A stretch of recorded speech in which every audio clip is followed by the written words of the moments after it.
Is proudly sponsored by the Ewing Marion Kaufman Foundation.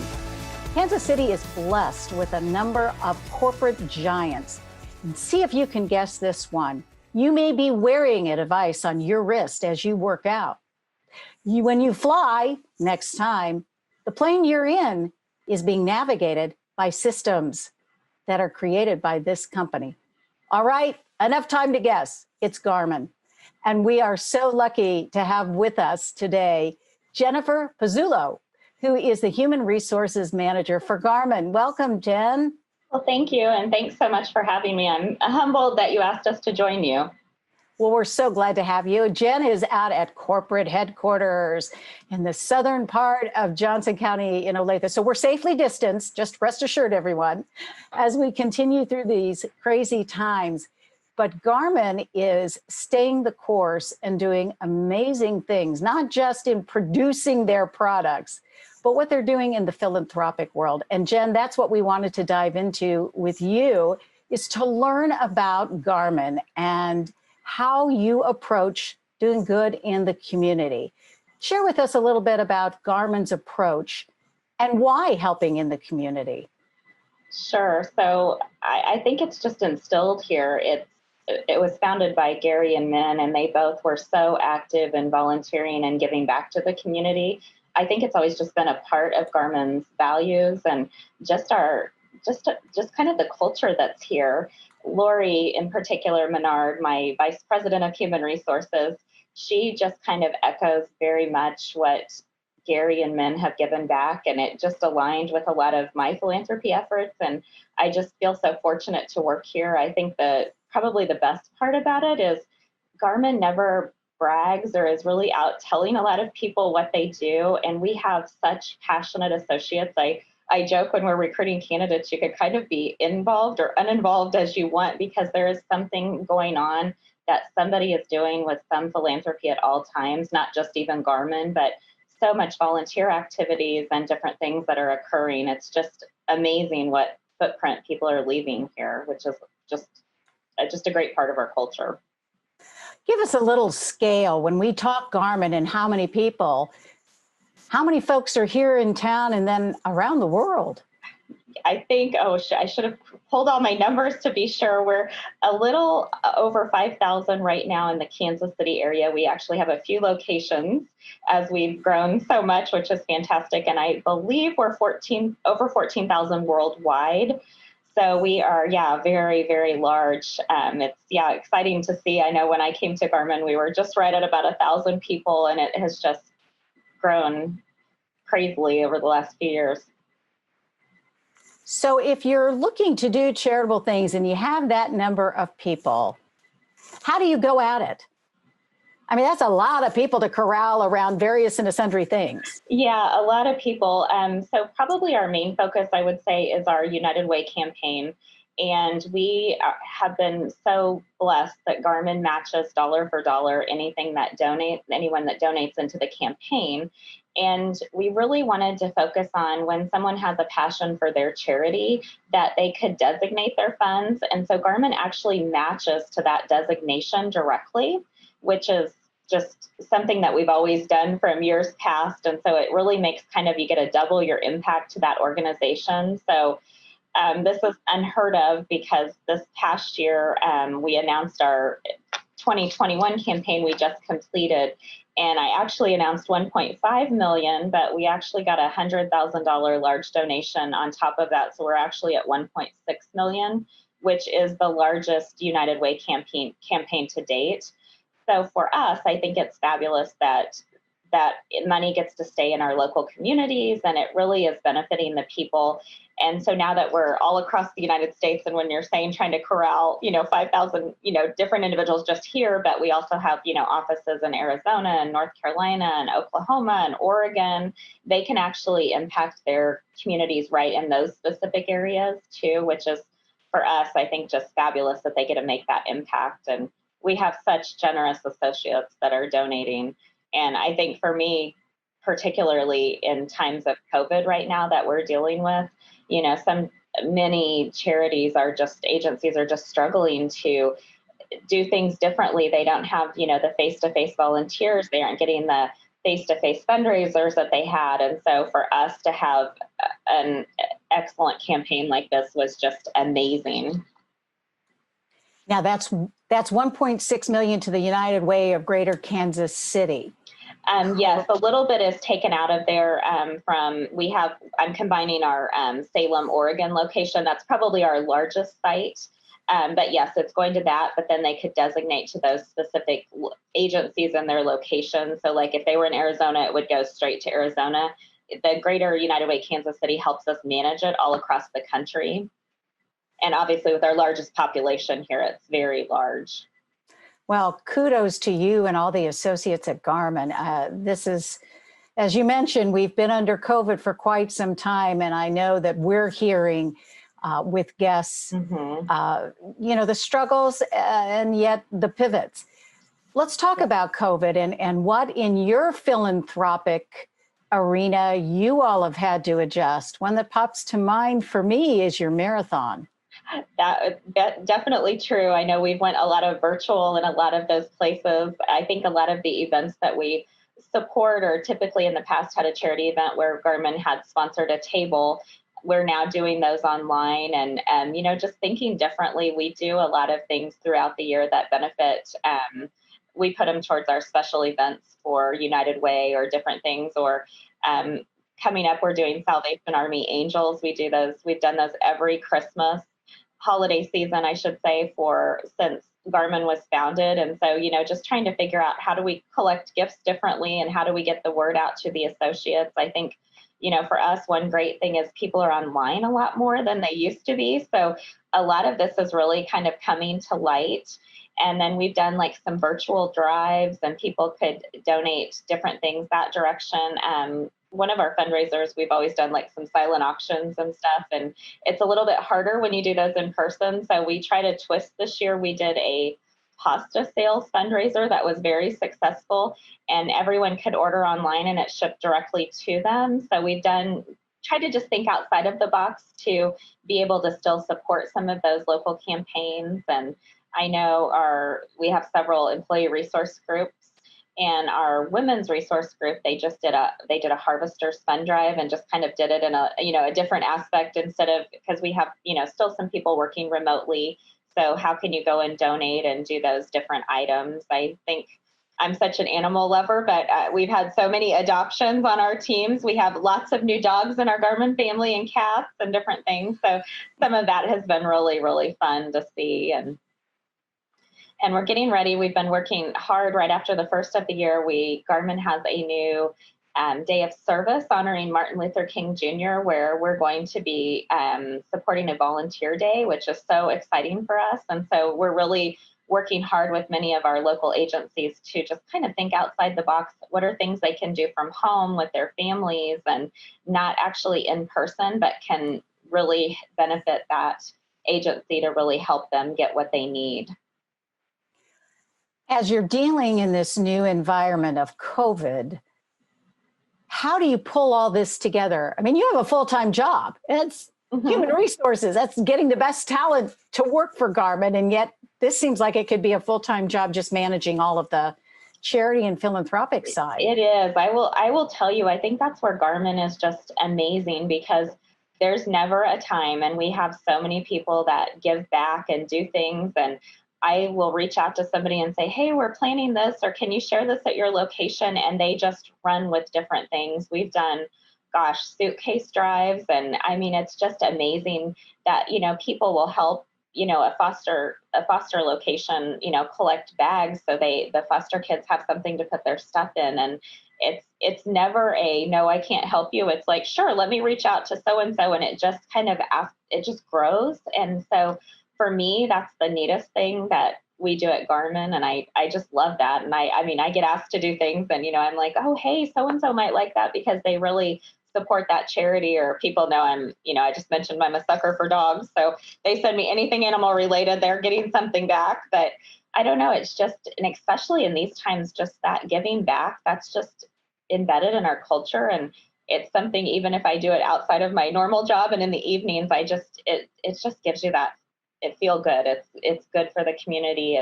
It's where we live. I'm making an impact there. And and you want people to get their basics and to help them out. There's just so many places that are in need. And I always joke because I grew up in a very, very small town, and I probably was maybe sheltered from a lot of this, and you didn't see a lot of the people going without food and different things. And it just amazes me, just even right here. And I'm based in Olathe, in our Olathe community, just the needs that are out there, or the kids, the worry was when everybody was virtual, how are some of these kids going to eat, because they're sending, bagged food home with them on the weekends. And you just wouldn't think sometimes in our areas that that's occurring. And it's just almost shocking that that happens. And so if I can make a difference for one of those people, and I think that's how most of us feel at Garmin, is how can we benefit them and make it better? And so I just feel fortunate that I've, always had food on the table and different things. And so I just feel like that should be available for everyone.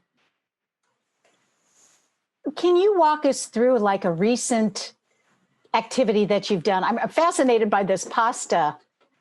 Sure. Your pasta fundraiser. It sounds like the participants got the benefit of pasta. Absolutely. Yeah, that was probably our most recent one. We were just kind of trying some different way to maybe connect to a fundraiser, that how do we do this virtually where we aren't having people coming in and, interacting as much, because we're trying to social distance. And so I had been given this, and I have to give kudos to one of our operations managers, because she had actually given me this bag of pasta. And I think you're a Michigan fan in the background. I can see behind you, but I am a KU grad. So she had given me this bag of pasta, and it was little Jayhawks. And I had just kept the label on it. And when I took it pre-COVID, when I had taken it to a barbecue, everybody was like, "Where did you get that? Where did you get that? This is amazing." And on the label, they had all different kinds, and there's sporting, and there's, there was animal ones, and there was certain ones for kids. And they had, like mac and cheese pasta, and you could make soups. And then they had gifts for holidays, but it was really affordable. And so anyway, I found out that there was a fundraising opportunity. So we went on and just signed up for it. And basically it was a link that was sent out, and then people could go on in their own time and sign up for the link, and then it shipped directly to them. And we actually got a profit on a certain amount of the proceeds, which it came out to be several $1,000s, which was just amazing for us. And we just, so I never thought I would say that I've sold macaroni and cheese to raise money, but we sold a lot. So it was just a new way of just thinking differently, of a way to how do we raise some different funds in COVID. So that was kind of fun for us. I think we might do it again at the holidays for like stocking stuffers and different things, but it's just a fun. And I felt like at this time, I know a lot of people are saying we just need some fun or something different to do, as where everybody's still, inside. And I think it aligned with a lot of people, cooking more at home and doing those things. So, but we're always open to new ideas. So. So the funds that you raised, and I should say, while there's a Michigan behind me, I'm also a KU grad. The Jayhawk is just out of camera view, so I don't want to diss my Jayhawk loyalty. Oh. But with those funds you raised, now where do those go? How are they going to be used? Yes, so in that case, we designated them to the United Way, but then we also take some of those designations. In this case, some of these efforts we do for a lot of different things within the community. So we try to focus on various, we do everything from STEM initiatives to we sponsor some high school labs on the electronics side. And then, Salvation Army I had mentioned was one. We have a lot of the local KVC, TLC. We have some of the shelters that we sponsor. And so every year we try to kind of mix it up where we designate that money to, so that we aren't just doing a homeless shelter. We're not just focusing on, but we try to mix it and spread it within the community. So we hit a wide variety of different things. So we're kind of still in the process of hammering all of those down, but just a few agencies that I mentioned, or a few that we've worked with throughout the years. We're going to take a quick break. And when we come back, we're going to dive in even deeper at how Garmin chooses what they'll support.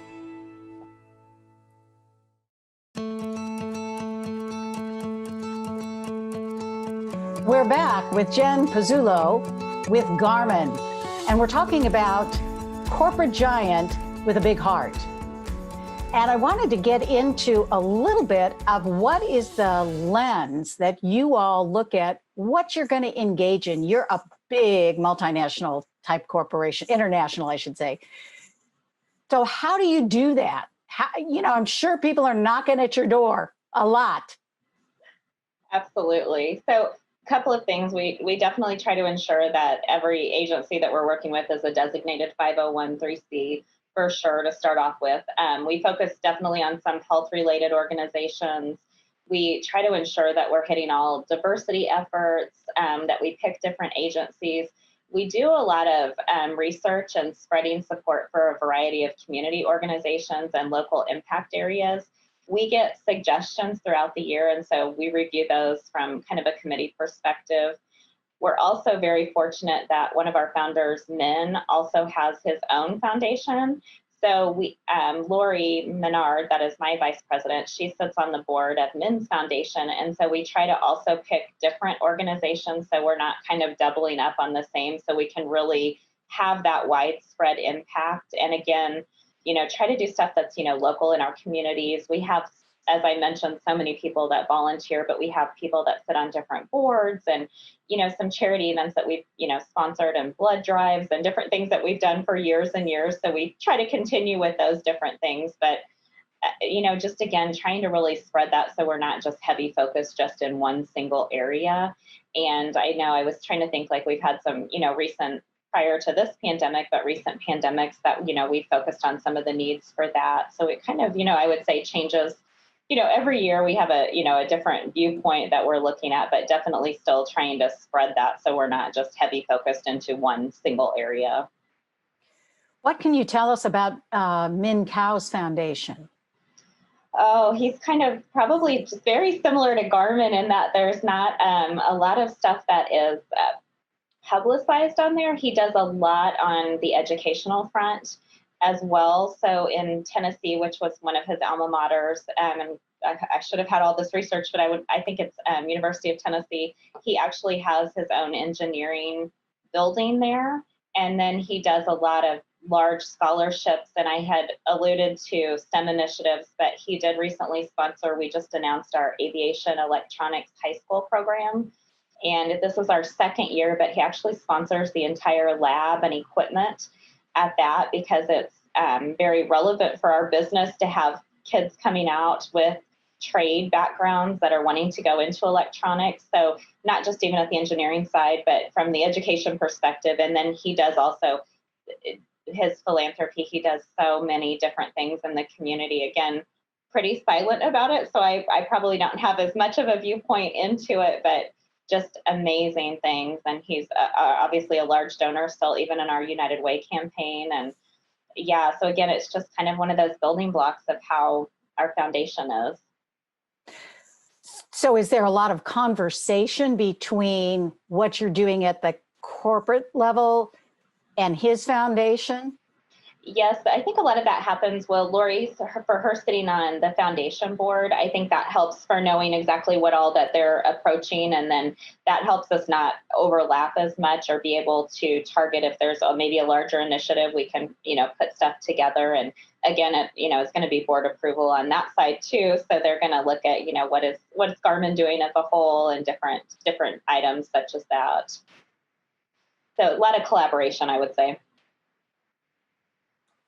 Well, that's good that there's not replication, but collaboration and partnership. Of the many things that you've been involved at philanthropically at Garmin, is there anything that pops out that was extra fun or meaningful? We know about the pasta, so you're well fed.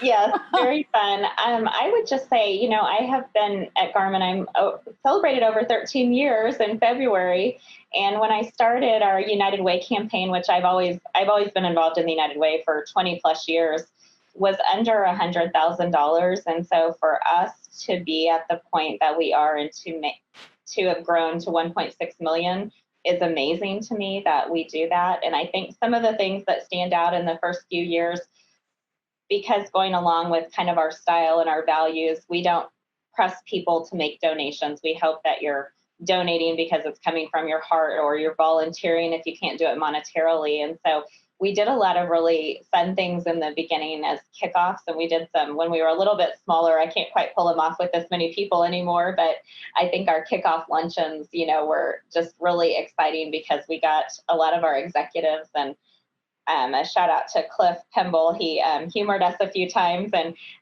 all of our executives would come out and serve food, but we had everything from Hawaiian themed, lunches that we had. And it was just really fun to see everybody really interacting. And I think it really got kind of that feeling behind it. We've had to be a little more creative as we've gotten so large and we're so big across the United States to be able to include everyone. But those definitely were fun. We had, I don't know, almost like circuses where we had dunk tanks and all sorts of different things. So it was, yeah, just fun to see that. And then, I've sat on several boards, and I think that's probably learning what these agencies do, because I get to see a lot of it from the fundraising side and how we're supporting them. But their day-to-day of some of the things that they deal with, it just, again, makes me feel so fortunate. And I'm so glad that we're supporting some of these, because you just don't even know, like I had mentioned, the lunches for the kids, but I sat on the KBC board for a few years, and just understanding, what foster children are going through, or they have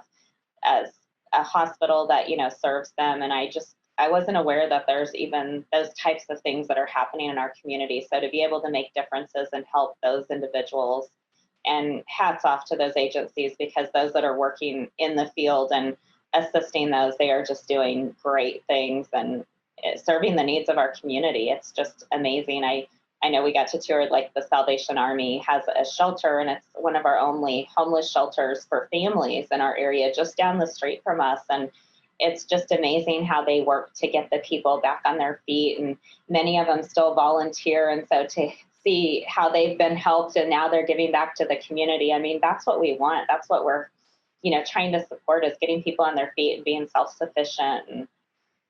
But again, there's so many just great causes that are out there. So I don't know that I could say I'm touched by just one single one, because we just enjoy doing that so much. And, our Garmin Marathon does a lot of great philanthropy. And so you'll always see us, we always have a SAG stop. I'm not a runner like a lot of our people here at Garmin, but yeah, it's very fun to have them come through. So. Well, that probably wasn't fair to say pick one. I just wondered if there was an experience that, had really stood out for you. Let's talk about, we discussed kind of the lens that you look at. What's the process for nonprofits if they think, gee, I would really like to talk with the Garmin folks and let them know about us? So how do they go about that if they want your consideration?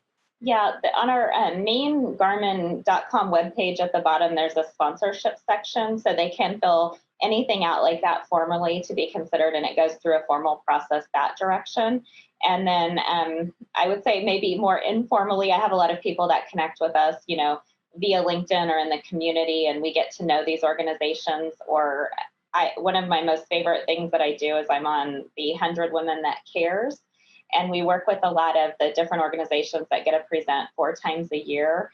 And so I get to meet a lot of new places, or to see some of the work and maybe some of the agencies that I haven't been exposed to. So we get exposed to different ones like that. And, it's a chance for us then to maybe nominate one of those that, wasn't selected from our 100 Women That Cares, but are still doing amazing things. And so I think just a variety of ways. And then again, I mentioned, like, we have so many people that sit on the boards, or maybe their children are involved in, different agencies that are helping even their children from autistic perspectives, or, we've been touched by people with cancer or heart disease, and so some of those people are, very passionate on those different organizations. So we see a lot of that. And so that kind of flows up our direction too. So I'd say informal directions. Now your LinkedIn is going to get bombarded. It might be, yes. Not a bad thing. Not a bad thing. Well, I wanted to circle back to you talking about the tremendous growth in your United Way campaign from, in the 13 years that you've been at Garmin. What have you done to help that grow so much? Yes, and I told you, I think it's maybe more challenging in the fact that we're not pressuring and we don't want people, but I joke because I kind of have a big mouth and I'm never afraid that somebody might just tell me no. So it never hurts to ask. And so I think, really, I think our big kickoffs in the beginning and years past, so maybe, 10, 11 years ago, really helped kind of just solidify it. And then I'm very good at making sure that we meet with managers and the heads of the segments and just, hey, we have this coming up. Just wanted to remind you. And, if there's anything you're really passionate about, this will double your money because Garmin's going to double your donation that you're giving. And so really selling it that direction. Now that we've gotten larger, we do a couple incentives. This year we used to do T-shirts for a while, and now this year we could pick a fold-out chair or a beach towel. So if you donated at a certain level, you got that. We also get prizes for, and we do a random drawing for those that also donate. So, which is kind of exciting. So I don't know, everything just kind of motivates people in different ways. So we try to kind of do a wide variety. It's definitely, I would say, challenging to try to do it as a US based campaign versus just Kansas City. So we try to be fair and draw prizes, all over, or gift cards or different things. And yeah, so it's, I would say, very grassroots. We also have, so many people that have, been involved in the United Way from, 10 years ago. So they're very good at telling their teams. And we've done, different avenues from obviously payroll deductions. And we also have stock options, so they could give stock if they wanted to. And just, I think, making them more aware of where their money can go. This year, given that we're obviously doing a lot of stuff, via our Teams meetings, we had some information sessions and just, where could your money go? What, if you did donate to the United Way, what could that do?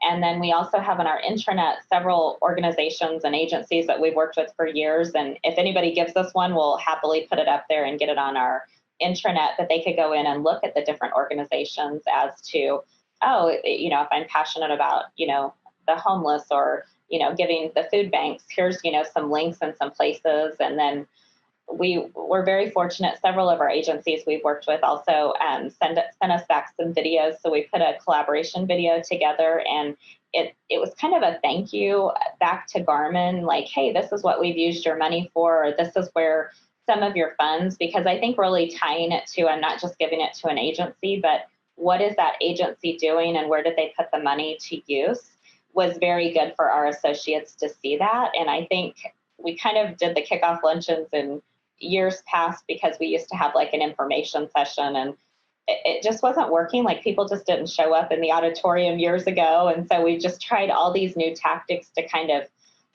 allow people to learn what the different organizations do. And I think when somebody's truly impacted, even like in your own department or your own team, I think that makes you a lot more aware of what things do. And, I give some stories about, I had mentioned, I thought been impacted by the United Way. And we always joke because, Kansas has tornadoes. And, but I think that was, when a Category 5 tornado went through the neighboring town, and our family was there, and you could not get to them because trees are down and streets were off, and, cell phone coverage was out. And, the Salvation Army is one of the first places on site that were helping people. And, to me, that's always been kind of at the heart of, oh my gosh, I can't believe that they were able to help these people that now have no homes, and they were able to rescue them. And so, I think just seeing that and having people understand how those different agencies can affect different things, they just, like I said, just do amazing work. And again, that's the time that you didn't think, oh, I'm not one that needs, help from the outside. And, it might just be you. You might have a fire in your house and lose everything, and somebody might be there just to support you. And so I think that's, most of the reason why I give back. Well, I love that you have combined education, heart, and fun. Mm-hmm. So that it's not something painful to donate. It's something fulfilling. And I love the fun aspect. That's just great. I could see where if you're doing United Way and you put up a Chiefs chair, how it might not go over so well up in Oregon, but exactly. Yeah, this year, that's funny you say that. The Ronald McDonald Red Friday, we had one of our stellar years this year. So yay for the Chiefs being championship last year. That was great because we did a huge fundraiser there. So kind of like I said, you could be as involved or uninvolved. We just have something going on at all times. So looking forward to 2021. yes, for sure. We're all hopeful that we will get out from under this cloud. Are you laying plans at this point for what you're going to do, and anything you can share yet? Well, probably the Day of Caring, the Garmin Day of Caring that's honoring Martin Luther King Jr. I'm just humbled by what Garmin is doing. So obviously we hope that everyone will volunteer a day of their service that day. But we're also going to open our fundraising site again. So if they chose to donate to a particular organization, or they didn't feel like they could volunteer that day, or if they want to do both, that's great. But Garmin's also going to match dollar for dollar for those organizations, which will be fabulous, which is something we've never done. And so we'll have a lot of volunteer activities. So we're super excited to launch that. So that's kind of on our horizon right now, which is coming up in January. So it'll be right here after the holidays. And I know a lot of organizations see a lot of stuff come in right at I would say maybe the December timeframe. So we're hoping that January timeframe, and then we can make an impact on those diversity initiatives too. So super exciting for us to do that. So that's probably I think our first and foremost goal. And then I guess we're going to have to try to see how we can top 1.6 million next year. That's pretty just crazy. I just can't even believe we've done that much, especially even in COVID times. So I think that's just a true story about Garmin and just how much everybody gives. And we're lucky we're all working and have great jobs. So I think it's just, we're going to give back and make that impact for those that are struggling. Well, we salute all you're doing at Garmin, and the heart, the education, and the fun. Check out Garmin.com, sponsorship, see all the great things that Garmin is doing. Jen, thank you so much. Thank you again for having us. We really appreciate it. And thank you for listening to KC Cares, Kansas City's nonprofit voice. We're produced by Charitable Communications, and we're proudly sponsored by the Ewing Marion Kaufman Foundation. If you'd like to be a guest on KC Cares or for underwriting opportunities, please visit our website at kccaresonline.org and spread the love. You can find us on Facebook and Twitter at KC Cares Radio and on Instagram at KC Cares Online.